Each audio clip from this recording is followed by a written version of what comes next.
Hi, my name is Michelle Rhee. I am the CEO of Students First. We are here at our new headquarters in Sacramento, California. We're excited to be here with you today.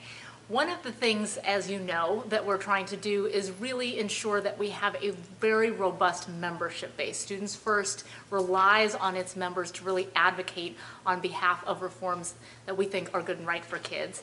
And so one of the things that we have done to reach out to our members is we sent out an email asking people to send in questions. So I'm going to go ahead and start reading some of these questions off and hope that you can gain some insight and knowledge about what we're doing through these.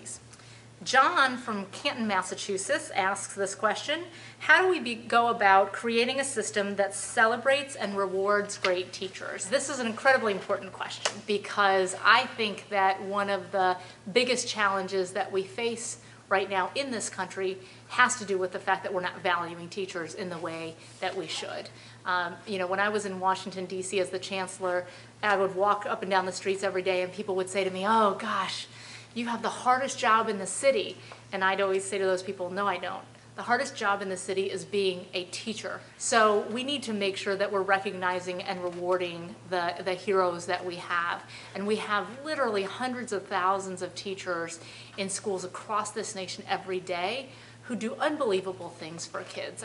And oftentimes they get very, very little recognition or kudos for that. We have to change that dynamic in this country. We have to change to a dynamic where people know that teaching is a profession that is one of the most noble profession you could have. Part of the reality of changing this dynamic, though, is beginning to differentiate amongst teachers. There used to be this contention or this belief that all teachers are created equal. They're like interchangeable widgets. You can take one teacher out and put another one in and they'll do the same job.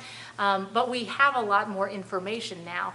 And what studies show is that the difference between having a great teacher, a highly effective teacher, and an ineffective teacher can literally change a kid's life trajectory. So given that, the emphasis on high quality teaching is absolutely right, and we have to do everything that we can to make sure that we're recognizing and rewarding our hardworking teachers. So this next one is from Bob, who lives in Ypsilanti, Michigan, and he asks about Students First views on teachers having the right to join unions and to collectively bargain. We absolutely support workers and the workers' rights to organize. We also support the concept of collective bargaining.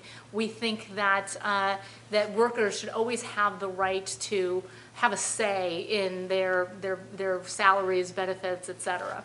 And without the protection of unions, in our history, in our nation's history, we've seen that oftentimes workers were taken advantage of. So we think that those are very important concepts to remember. At the same time, though, we believe that there are things that should be within the realm of collective bargaining because they directly impact employees and the lives that they're leading and the development that they have as professionals. We think that there are other things, though, that should sit outside of collective bargaining. We want to support a teacher's decision. They're professionals to be a part of a professional organization, but we also want to make sure that within that we're also looking out for the rights of students. We had a lot of questions come in nationwide about charter schools. So we thought we would take this one in particular from Anne, who lives in Nashville, Tennessee, and she asked, what about the idea that charter schools skim off the best children with the most committed parents and leave the truly disadvantaged kids to the worst equipped public schools? I think this is a great question, and one of the things that I want to make clear to all of our members is the fact that charter schools are public schools. They operate with public dollars. They have a lot of the same accountability that our traditional public schools do. About specifically the notion that charter schools skim the best kids, it is true that in order to get into a charter school, you and your family, the student and the family, has to apply to it. So, it does mean that the family has to be informed. It has to be engaged at a certain level. But in most communities where charter schools operate, if there are more students who are interested in the school, then there are spaces in that school, then a random lottery has to be held. And that ensures that the schools are not able to just choose the children with the highest academic levels and that sort of thing.